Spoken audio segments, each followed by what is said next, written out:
जय माता रानी दोस्तों, आपके अपने चैनल धर्म साधना में आपका बहुत बहुत स्वागत है। माँ भगवती दुर्गा की कृपा आप और आपके पूरे परिवार पर सदा सर्वदा बनी रहे। दोस्तों, साल 2023 की शुरुआत होने वाली है और पहला दिन होगा रविवार। तो सबसे पहले तो मेरी तरफ से आप सभी को नव वर्ष की यानी कि साल 2023 की हार्दिक शुभकामनाएं। दोस्तों, किसी भी कार्य की शुरुआत अगर अच्छी होती है तो निश्चित ही उस कार्य में सफलता की प्राप्ति होती है। इसी प्रकार से अगर साल का पहला दिन अच्छे से हम मनाते हैं, बहुत अच्छे से सकारात्मक भाव से हम इस साल को सेलिब्रेट करते हैं, तो निश्चित ही पूरा वर्ष हमारा अच्छा बीतता है। और साल 2023 की शुरुआत हो रही है रविवार के दिन से, जो कि भगवान सूर्यदेव का दिन माना जाता है। और ग्रहों के राजा और आत्मा के कारक भगवान सूर्यदेव की कृपा अगर प्राप्त हो जाए तो जीवन में कोई ऐसा कार्य नहीं जो सफल न हो। सभी प्रकार के कार्यों में सफलता की प्राप्ति हो जाती है भगवान सूर्यदेव की कृपा अगर प्राप्त हो जाए तो साल 2023 के पहले दिन यानी कि रविवार के दिन हमें कौन से कार्य करने चाहिए जिससे कि वर्ष भर सफलता की प्राप्ति होती रहे। भगवान सूर्यदेव की कृपा से सभी प्रकार की ग्रह बाधाओं से भी मुक्ति मिले और कोई भी कार्य जो हम सोचते हैं कि ये हमारा कार्य पिछले वर्ष में नहीं हुआ, इस वर्ष में हो जाना चाहिए, उस कार्य को सफल बनाने के लिए, उस कार्य में सफलता पाने के लिए इस वर्ष के पहले दिन यानी कि रविवार के दिन कौन सा कार्य जरूर हमें करना चाहिए, ये जानकारी आपको आज की वीडियो में शेयर करने वाली हूँ। तो बहुत ही छोटे छोटे उपाय हैं, यानी कि बहुत ही छोटे छोटे कार्य हैं जो आपको जरूर आज के दिन करना चाहिए। वीडियो को पूरा जरूर देखिए और अगर आपको आज की वीडियो अच्छी लगे तो इसे लाइक भी जरूर कीजिए, शेयर भी जरूर कीजिए फैमिली फ्रेंड्स के साथ। और चैनल पर पहली बार आए हैं, अगर अभी तक आपने चैनल को सब्सक्राइब नहीं किया है तो आज की वीडियो अगर आपको अच्छी लगे तो चैनल को सब्सक्राइब जरूर कर लीजिए, बेल बटन को भी प्रेस कर लीजिए। तो इससे ये होगा कि इस चैनल पर जो नई वीडियो अपलोड होंगी उनकी नोटिफिकेशन आपको सही समय पर प्राप्त होगी। तो सबसे पहले जानते हैं कि पहला कौन सा ऐसा कार्य है जो उठते ही सबसे पहले हमें रविवार के दिन, साल के पहले दिन जरूर करना चाहिए।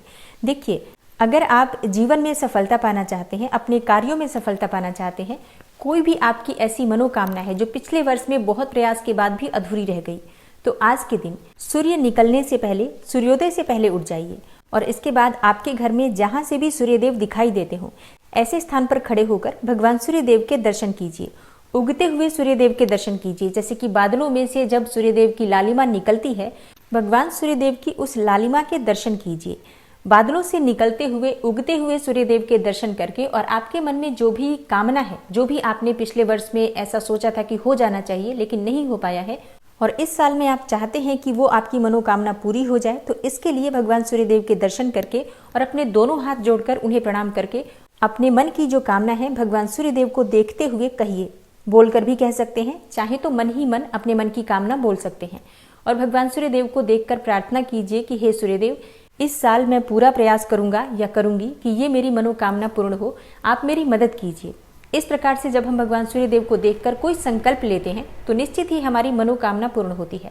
और हाँ, इस कार्य को करने के लिए जरूरी नहीं है कि आप स्नान करें, आप बिना स्नान किए भी कर सकते हैं। मतलब आपको जल नहीं देना है, सिर्फ उगते हुए सूर्य के दर्शन करने हैं। इस एक कार्य से आपको कार्यों में भी सफलता मिलती है, आत्मविश्वास में वृद्धि होती है। अगर आप बहुत अधिक तनावग्रस्त रहते हैं तो रविवार के दिन भगवान सूर्यदेव के उगते हुए दर्शन करने मात्र से आपके सभी तनाव दूर हो जाते हैं।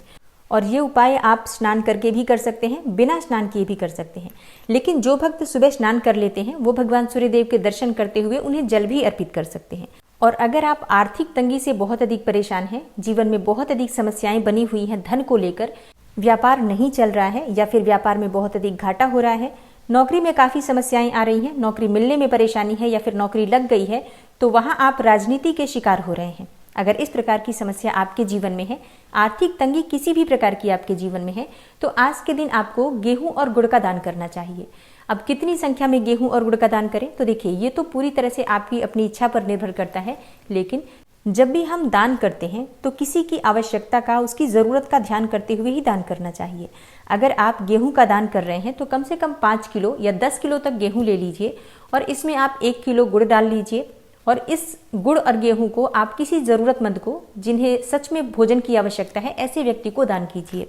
और हाँ, जैसे कि आपको गेहूं नहीं मिलता है तो आप आटे का भी दान कर सकते हैं, आटा और गुड़ दान कर सकते हैं।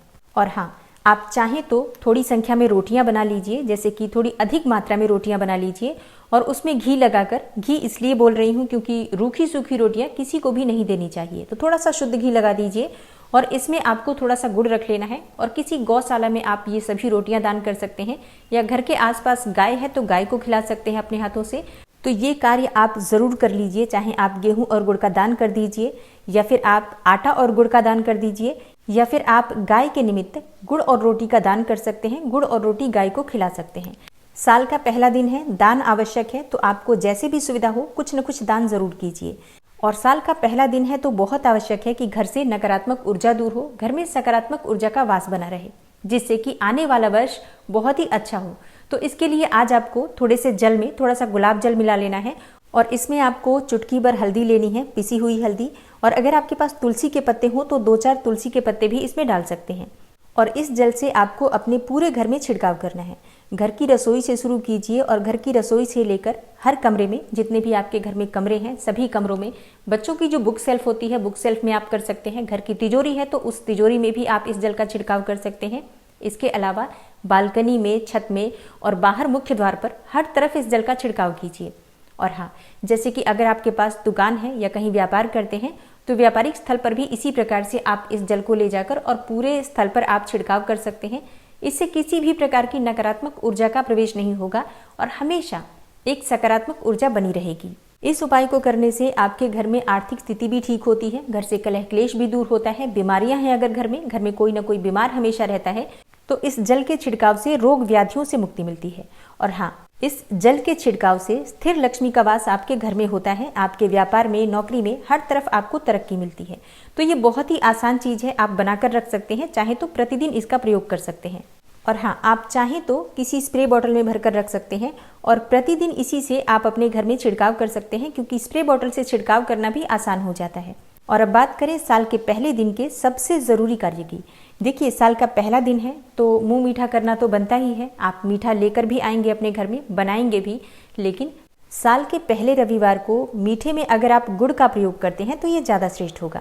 तो रविवार के दिन सबसे पहले आपको गुड़ खाना चाहिए। मतलब कोई भी दूसरी चीज खाने से पहले सुबह उठकर ब्रश करने के बाद सबसे पहले थोड़ा सा गुड़ खाइए, पानी पीजिए, उसके बाद आप जो भी नाश्ता करना चाहते हैं कर सकते हैं। और हाँ, ये कार्य भी आप बिना स्नान किए कर सकते हैं। जैसे कि बहुत से लोगों के प्रश्न आते हैं कि क्या स्नान करके ही हम ये सभी कार्य करें, तो देखिए, गुड़ खाने के लिए आपको स्नान करने की आवश्यकता नहीं है। आप बिना स्नान किए भी गुड़ खा सकते हैं, जल पी सकते हैं। लेकिन एक बात जरूर ध्यान रखिए, साल का पहला दिन है तो अगर आप सुबह जल्दी उठ जाते हैं, सूर्योदय से पहले उठ जाते हैं और उठकर स्नान कर लेते हैं और इसके बाद आप अपने दिन का प्रारंभ करते हैं, भगवान सूर्यदेव के दर्शन करते हैं, उन्हें जल अर्पित करते हैं, घर के मंदिर में पूजा करते हैं और भगवान को अपनी इच्छा के अनुसार, सामर्थ्य के अनुसार भोग अर्पित करते हैं। और हाँ, आज के दिन आपको भगवान को गुड़ का भोग जरूर अर्पित करना चाहिए। घर के मंदिर में गुड़ का भोग अर्पित कीजिए और प्रसाद स्वरूप इसे ही परिवार के सभी सदस्य वितरित करके ग्रहण कीजिए, तो ये ज्यादा श्रेष्ठ होगा। और जैसे कि इतनी सुबह सुबह परिवार के सभी सदस्य स्नान नहीं कर पाते हैं, जैसे कि बहुत से छोटे बच्चे होते हैं या घर में बड़े बुजुर्ग भी हैं, कोई बीमार भी है, तो अगर सभी स्नान नहीं कर पाते हैं तो घर का कोई एक व्यक्ति सुबह सूर्योदय से पहले उठकर स्नान करके और अपने घर के मंदिर में पूजा जरूर कर लें और घर के मंदिर में गुड़ का भोग अर्पित करें, भगवान सूर्यदेव को जल अर्पित करें और गुड़ का प्रसाद परिवार के सभी सदस्यों को वितरित करें और भगवान से प्रार्थना करें कि पूरे वर्ष आपके घर में मिठास बनी रहे और सभी के कार्यों में सफलता की प्राप्ति हो। और हाँ, जैसे कि बाकी लोग स्नान नहीं कर पाते हैं तो भी बिना स्नान किए भी भगवान सूर्यदेव के दर्शन तो कर ही सकते हैं। तो आप अपने परिवार के सभी सदस्यों से कहिए कि एक बार उगते हुए सूर्य के दर्शन करें आज के दिन, छत पर जाकर या बालकनी में, जहां से भी सूर्यदेव दिखाई देते हो। ये कार्य प्रत्येक व्यक्ति को जरूर करना है आज के दिन, इस बात का ध्यान रखिए।